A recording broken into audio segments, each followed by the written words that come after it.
Iran और Israel के बीच जारी जंग थम चुकी है। हालांकि युद्ध के 12वें दिन अमेरिकी राष्ट्रपति डोनाल्ड ट्रंप की तरफ से सीज फायर के ऐलान के बाद भी दोनों देशों ने एक दूसरे पर हमला किया था। इस पर ट्रंप ने नाराजगी भी जताई और अब माना जा रहा है कि युद्ध रुक ही जाएगा। ऐसे में अब समय है इस बात के आकलन का कि इस युद्ध से किसे क्या हासिल हुआ।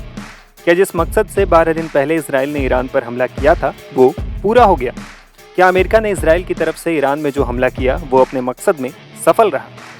क्या ईरान अमेरिका और इसराइल के हमलों को रोकने में सफल रहा? आइए इन सवालों का जवाब ढूंढते हैं।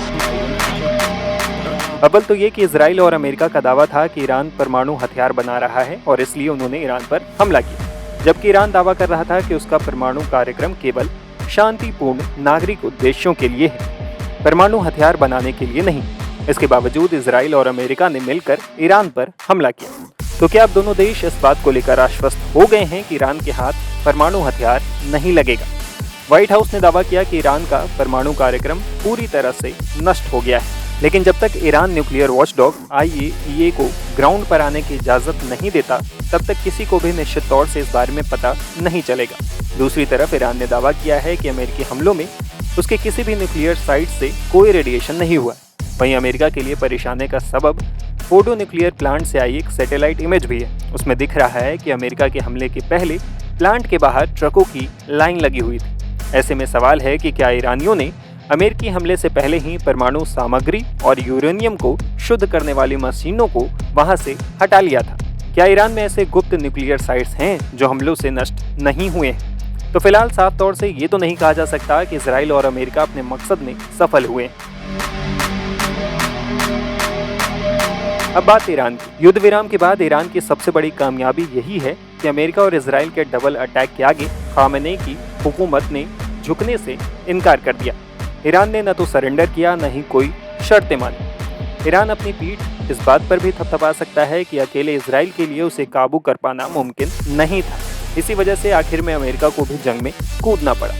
इस जंग से ईरान का दूसरा सबसे बड़ा हासिल उसका न्यूक्लियर प्रोग्राम, जो तमाम हमलों के बावजूद बदस्तूर जारी रहेगा। अब इस युद्ध को लेकर एक्सपर्ट्स की राय भी जान लेते हैं।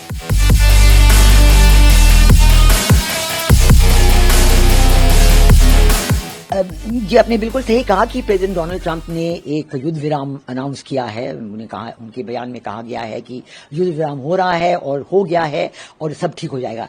लेकिन हमें पता है कि दो चीजें हैं। एक तो प्रेसिडेंट ट्रंप की सरकार की तरफ से B-52 बॉम्बर्स गए थे ईरान की तरफ और उन्होंने न्यूक्लियर फैसिलिटीज, ईरान की न्यूक्लियर फैसिलिटीज पे बहुत ही भारी बमबारी, जो बस्टर बॉम्ब्स, दुनिया में सबसे बड़े जो बॉम्ब्स हैं वो गिराए हैं।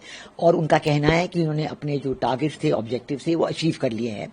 लेकिन हमें ये भी पता है कि अमेरिका में प्रेसिडेंट डोनाल्ड ट्रंप के खिलाफ काफी प्रदर्शन हो रहे हैं, क्योंकि लोग बिल्कुल नाराज हैं कि ये क्यों ऐसे हुआ। और प्रेसिडेंट डोनाल्ड ट्रंप ने हमें प्रॉमिस किया था, आश्वासन दिया था जब वो कैंपेनिंग कर रहे थे कि उनके प्रेसिडेंसी में कोई नए लड़ाइयाँ, झगड़े, वॉर्स शुरू नहीं होंगे। तो ये देखते हुए शायद प्रेसिडेंट डोनाल्ड ट्रंप के मन में ये सबसे बड़ा ख्याल था कि अब तो सीज फायर बिल्कुल होना चाहिए, युद्ध विराम होना चाहिए। हमें ये भी पता है कि कल रात को ईरान की तरफ से अमेरिका के जो मिलिट्री बेस कतार में है, वहां पे उन्होंने बमबारी की है और उन्होंने कहा है कि हमने उतने ही मिसाइल्स वहां पे बमबारी की है जितने अमेरिका ने हम पे की है। तो और ये भी हमें पता है कि इजराइल की तरफ से ईरान पे और ईरान की तरफ से इजराइल पे वो भी बमबारी जारी थी। तो ये बिल्कुल साफ नहीं हो रहा था कि युद्ध विराम है कि नहीं है। अब जो है इजराइल की तरफ से एक पूरा युद्ध विराम स्वीकार उन्होंने किया है। उनके कैबिनेट की मीटिंग हुई थी, उन्होंने युद्ध विराम स्वीकार कर लिया है। देखिए, ट्रंप ने सीज फायर ऐलान करके एक बहुत बड़ी डिप्लोमेटिक और जियोपॉलिटिकल जीत हासिल करी है अपने लिए सबसे पहले। दूसरा, ये सीज फायर हो गया है। अभी कुछ मुद्दे बाकी हैं शायद, पर आज शाम तक, रात तक शायद वायलेंस सारा रुक जाएगा, गोलाबारी रुक जाएगी। उसके बाद दोनों पक्ष बैठेंगे। ईरान फंस गया था, कॉर्नर हो गया था। ईरान के पास कोई ज्यादा विकल्प नहीं थे। ईरान के पास शायद आखिरी विकल्प फिर यही था कि सुसाइड मोड में चला जाता कि खाड़ी के, मिडिल ईस्ट के सारे देशों में बमबारी करता, अमेरिकन बेसिस पे करता और उन देशों को भी इस जंग में खींच लेता, सऊदी को, अरब एमिरेट्स को, बहरीन को। तो पूरा मिडिल ईस्ट एक तरह से जलना शुरू हो जाता और इनको तो इजराइल और अमेरिकन मिलके जो लीडरशिप है ईरान की, जो रिलीजियस लीडरशिप और रेवोल्यूशनरी गार्ड की लीडरशिप, सबका खात्मा कर देते। जैसे कि एक चिकन होता है ना, चिकन का हेड काट देते। उसके बाद देश के अंदर क्या होता, त्राही त्राही होती, कोई नई सत्ता बनने आती, उसका वो देखते।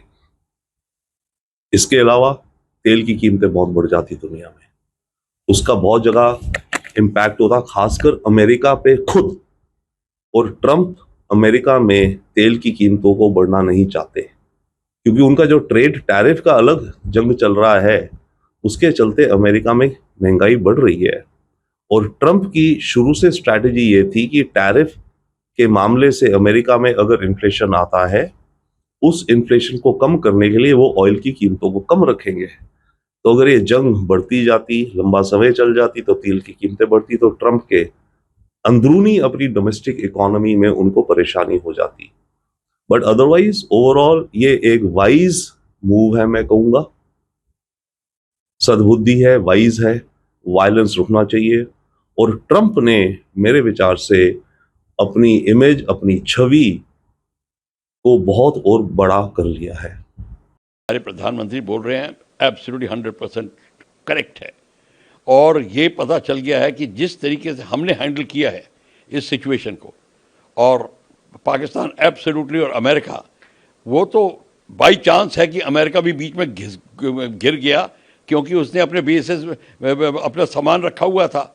वही स्थिति हुई है जो एग्जैक्टली कटार में हुई, यहाँ पे भी हो चुकी थी कि अमेरिका को पता चल गया कि अब भारत पीछे हटने वाला ही नहीं है। और उसने एकदम से, और जिस प्रिसीजन से और जिस प्लानिंग से उसने अटैक किए इतने सारे बेसिस के ऊपर, खासकर नूर खां के ऊपर और खासकर चकलाला और ऑल द प्लेसेस के ऊपर, जो उसने जिस तरीके से अटैक किए हैं और जो नुकसान हुआ है। अब सुनने में आया है कि अमेरिका के अपने भी इंटरेस्ट वहाँ दबे हुए थे उनके ऑर्डिनेंस डिपो के अंदर, अंडरग्राउंड उसमें। तो इसको लेकर अमेरिका ने जो कि ऐलान किया है, हाँ, वो अब क्लियर हो गया दुनिया को कि ये भारत को पाकिस्तान ने अप्रोच किया था।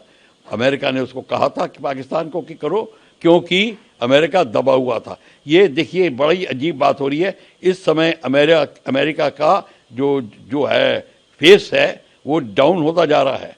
अब हर जगह उन लोगों को पता चल गया है अमेरिका वो नहीं है जो बात करता है। हालांकि अमेरिका ने इनिशिएटिव जरूर दिखाया है और न्यूक्लियर, ईरान के न्यूक्लियर वेपन बेसिस को जरूर नष्ट किया है, पर बात पॉलिटिकल सिचुएशन उसकी अब वो जो फेस नहीं रह गया जो पहले होता था।